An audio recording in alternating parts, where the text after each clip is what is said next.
The other day, I'm sitting bored, it's hot, and I'm tired. And I'm doing what most people do, scrolling mindlessly on social media, YouTube in particular. Going through YouTube shorts, trying to find something entertaining or interesting or kind of something to just give me something to think about. Like I'm sure we all have done many times in the past. And I stumbled across this video from a creator who's talking about a leaked document from Mr. Beast and how Mr. Beast basically looks at creating content. Now, if you haven't heard of Mr. Beast, one, I'd be shocked. He's the largest YouTuber ever.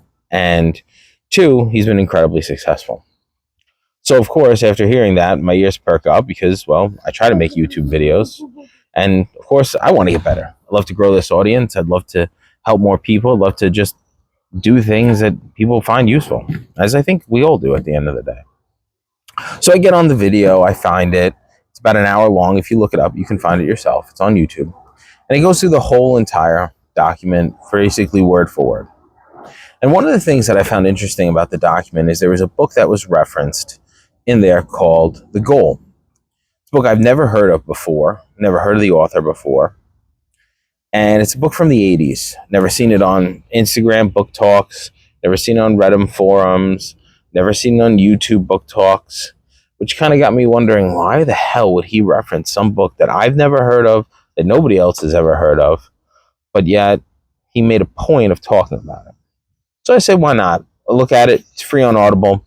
I say, why not? Download it. It's only about 10 hours. And I start listening to it. And imagine my surprise as listening to the book. It's about the 1980s and U.S. manufacturing. Because why the hell would I care about U.S. manufacturing like you?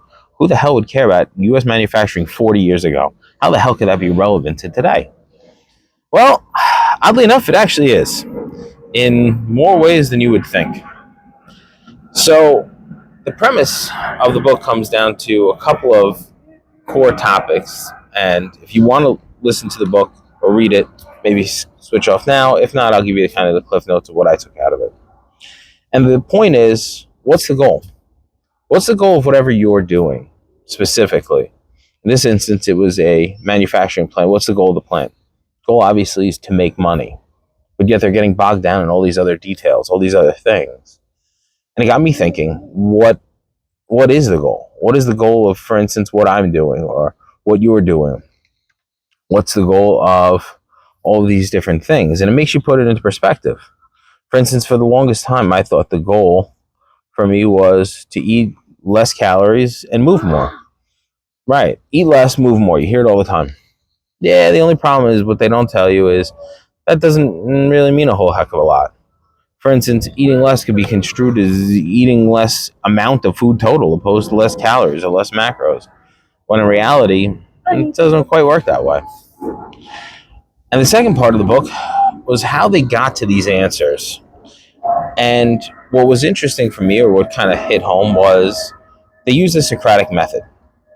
It's something you probably never heard of, or if you have, maybe it's from somebody who told you that it's scary. And in some ways it kind of is. It's the preferred method that you see in law school, where the professors will stand up and ask you very pointed questions, and you not only have to answer the question, you got to defend your answer, and you have to really know why it is that you think what it is, and they're going to challenge you on it time and time again, as they did in law school when I was there. And it's a useful method because it shows the holes in what you think and why you think. Because more often times than not, we have a tendency to repeat things, but we don't really know why. And that's kind of where the book was hitting on. We have all these beliefs, these structures, these things that we believe to be true, but yet, in reality, are they? Do they even fit within the goal? Is it even what we want? Not always. And it got me thinking. Something, for instance, one thing that has always bothered me about the legal profession is the way that we account for our work. We bill our time. The problem with billing your time is you bill it in 6-minute increments. So it's 1.0 would be a full hour, 60 minutes. Problem with that is, in some ways, it almost makes you inherently inefficient because obviously the more time you can bill, better it is for you overall. Now, obviously, that's unethical, and I'm not advocating that, but let's be honest. Logic is logic. And generally, you have to hit a certain amount of hours per year at certain firms or companies or whatever. So if you're really, really efficient and you really know things and you can only work on it, say, for 10 minutes, something that would take people 2 or 3 hours normally, you're kind of almost getting penalized for your efficiency. Kind of begs the question, why would we do that? Well, it's easy and it's conventional. It's been around for over 100 years, and that's kind of what people do. But the more I think about the book The Goal, the more I think, well, it seems inefficient. It doesn't seem like the right way. How many other areas of my life can this be applied to? Like if I'm going to the gym and I'm trying to specifically just increase my cardio or increase my cardiovascular health, then obviously I have to follow a certain track. Opposed to if I just want to get as much muscle as humanly possible, I follow a different track. If I want to become a writer, say for the New York Times, I would follow a different track entirely, because obviously that has nothing to do with working out, it has to do with writing. So maybe you have to write more, maybe you have to submit more. And at the end of the day, what is the goal? And that's really what it's been sitting with me for a week. You know, one of the goals that I've always had with this is to grow the audience. I want this to become bigger and bigger, help people, ultimately discuss more important topics, because I think more oftentimes than not, there's so much difficulty out there, so much division, so much anger, so much whatever. And I'm just a normal person trying to talk to you from the few things that I've learned along the way.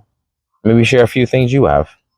If you have anything that you want to talk about or the goal that you're going to share, let me know. Mine, I'm going to keep making videos, keep trying to grow this, make it better, improve.